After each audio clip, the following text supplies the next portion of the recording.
యేసువా నిన్ను నమ్ముచున్నాను. Praise the lord. తపస్కాల 5వ ఆదివారము. ఈ దినము మన ధ్యానాంశము నూతన నిబంధన. ఈ ధ్యానాంశమును ధ్యానించుదాం, ప్రభుయందు వర్ధిల్లుదాం. ఈ ధ్యానాంశములోని మొదటి అంశము ప్రభుని నూతన నిబంధన క్రీస్తు. తన ప్రజలను రక్షించి నడిపించుట కొరకు ఇజ్రాయేలు ప్రజలతోనూ యోధా ప్రజలతోనూ ప్రభు చేసుకున్న నిబంధన క్రీస్తు. రెండవ అంశము ఆ నూతన నిబంధన ద్వారా మానవ హృదయాలపై దైవ వాక్కు ముద్రణ.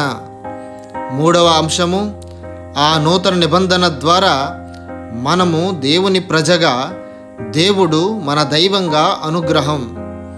నాలుగవ అంశము ఆ నూతన నిబంధన ద్వారా మనకు పాప మన్నింపు.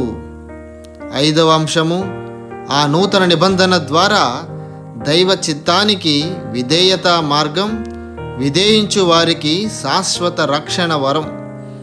ఆరవ అంశము ఆ నూతన నిబంధన ద్వారా తనను అనుసరించి తన వలె జీవింప పిలుపు, తండ్రితో గౌరవ బహుమతి. ఏడవ అంశము ఆ నూతన నిబంధన భూమిపైకి ఎత్తబడి సకల ప్రజావళిని తన చెంతకు ఆకర్షించి తండ్రితో చేరే అనుగ్రహం ప్రసాదిస్తుంది. Praise the Lord. God bless you all.